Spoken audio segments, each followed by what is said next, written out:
पंजाब में किसान जो हैं वो अपनी खेतों की पराली को जलाने के लिए मजबूर हो रहे हैं। और जो आम आदमी पार्टी के कन्वीनर अरविंद केजरीवाल जी ने जो वादे किए थे कि उन्होंने कुछ ऐसा केमिकल जो है वो लॉन्च किया है जिससे वो पंजाब के किसान उस केमिकल के साथ अपनी पराली को जला पाएंगे बिना प्रदूषण किए।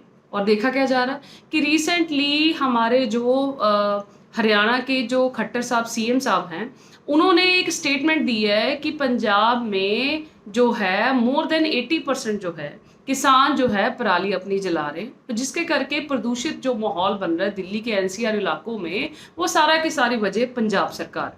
और रिसेंटली पंजाब सरकार को एनजीटी ने 2000 करोड़ रुपए का जुर्माना भी डाला। इससे हम क्या साबित हो सकता है कि जितने वादे आम आदमी पार्टी ने पंजाब में किसानों के साथ किए थे उनमें से एक भी फुलफिल नहीं किया जा रहा, ना कोई अमेंड किया जा रहा है, ना कोई इंप्लीमेंट किया जा रहा है। हाँ, ऐलान जरूर किए जा रहे हैं कि जो कि झूठे ऐलान है, जो सिर्फ भरोसा दिला रहे हैं उनको कि हाँ जी हम आपके लिए कुछ करेंगे, जो कि कुछ भी देखने को नहीं मिल रहा। और जो केंद्र सरकार है वो क्या करे, जो सूबे वाकई में ही लोगों की भलाई के लिए या सच को सच या झूठ को झूठ कहने के लिए हमेशा तैयार बैठती है, ये कभी चाहते ही नहीं है कि उन सूबों में आपस में कोई नाता बना रहे। और लड़ाइयां लगवाने में केंद्र सरकार हमेशा तैयार रहती है।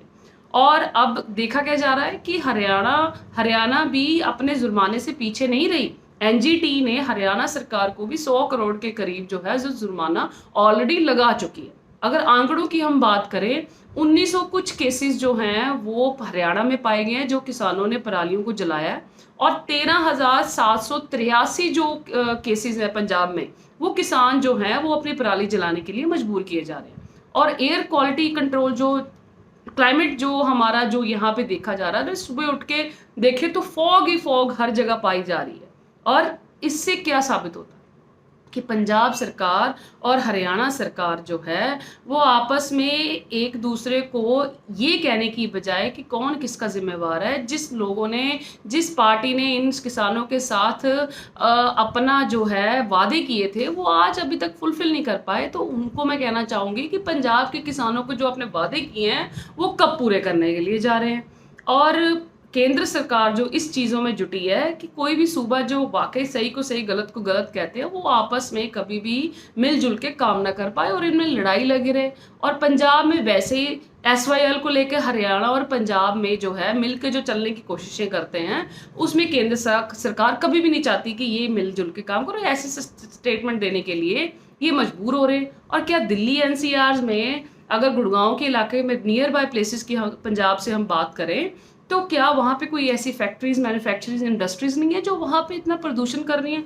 वो कोई जिम्मेवार नहीं है। तो क्या हरियाणा के जो सीएम है, क्या इस बेसिस पे भी उनको ये बयान देना बनता था कि जो अकेला ये जो पंजाब में से जो प्रदूषण जा रहा है, इसकी बजाय जो दिल्ली के जो इंडस्ट्रियल एरियाज हैं, जो वहाँ से प्रदूषण जो हो रहा है, वो भी तो जिम्मेवार है उन चीज़ों के। इन चीज़ों को देखते हुए मेरी यही अपील होगी, पंजाब सरकार कब किसानों की जो है भलाई के लिए सोचेगी और कब उनके वादे जो आपने किए थे उनके साथ वो कब पूरे करने की कोशिशें करेंगी। इसी प्रकार जो दूसरे पोर्टल के बारे में भी बताया गया है, उसका हेतु एक नहीं कई हेतु हैं। पहली बात तो ये कि इस प्रकार की जो भेंट मिलती है, जितने भी जहाँ हम जाते हैं, हर व्यक्ति अपनी खुशी से, प्रसन्नता से, या हो सकता है वहाँ अपने नाम के नाते से भी मैंने मुख्यमंत्री को ये दिया, यानी उसका कोई आवश्यकता के साथ संबंध नहीं है कि मेरी कोई आवश्यकता है इसलिए मुझे मिल रहा है। या कुछ चीज़ें डेकोरेशन के लिए भी मिलती हैं। कुछ लोग उसमें अपने फ़ोटो खिंचाने के लिए भी शायद हमारे पास आकर के देके जाते होंगे। पर्पज़ कोई भी हो, लेकिन ऐसी चीज़ों का भी समाज हित में कोई उपयोग हो सकता है कि नहीं हो सकता। अब इसका कोई कॉस्ट के नाते कोई अंतर नहीं पड़ता। कॉस्ट ठीक है, वो कोई 10 रुपये की चीज़ होगी, कोई 100 रुपये की होगी, कोई 1000 रुपये की होगी, कोई 10,000 की होगी।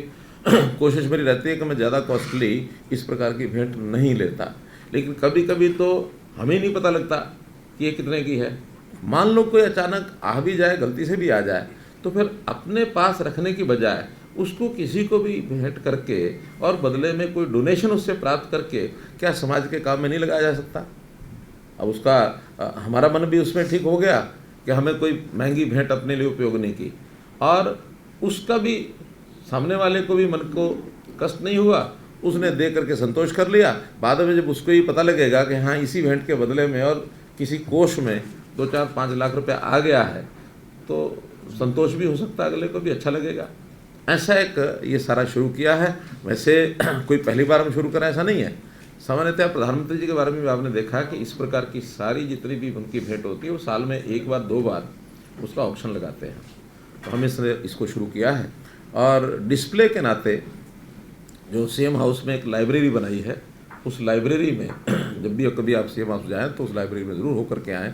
तो एक विषय इस समय जो बताने का वो है पराली का, क्योंकि अभी पिछले दिनों में पिछले 2-3 वर्ष से एक बहुत बड़ा गंभीर विषय बना हुआ है। एनजीटी ने भी बहुत बड़े संज्ञान लिए हैं और इसमें हमारे यहाँ चूँकि धान पर्याप्त मात्रा में होता है तो उस धान के जो पराली के जलाने का एक बना हुआ है सिस्टम जो किसान जलाते रहे हैं। हमने बहुत जागरूकता पैदा की, हमने थोड़ा कठोरता भी बरती, दंडित भी किया, एफआईआर भी कराई, जुर्माने भी लगाए हैं। फिर भी अभी एकदम मैं कहूँ कि उसको शून्य हम ले पाए हैं या शून्य कर पाए हैं जलाने को, ऐसा नहीं है।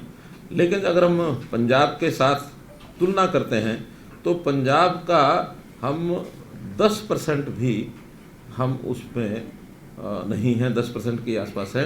हमारे यहाँ पराली की जलाने की घटनाएं बहुत कम हो गई हैं। जो 2561 थी पिछले वर्ष, वो इस वर्ष में 1925, लगभग 25% की कमी आई है।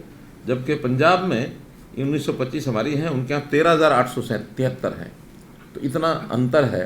एक हमने कमेटी बनाई है, पिछले दिनों मैंने कहा था कि हम कोई उसका एक एमएसपी घोषित कर दें पराली का, तो उसके ऊपर रिकमेंडेशन देंगे ताकि उसके जो एमएसपी होगा, जिनको पराली चाहिए कम से कम उस रेट पर वो खरीदे और उसमें सरकार भी उपयोग के लिए कोई ना कोई और उद्यम बनाएगी अपनी, क्योंकि बिजली, एथेनॉल ये सब चीज़ें बन सकती हैं ताकि इस पराली को हम खरीद सकें।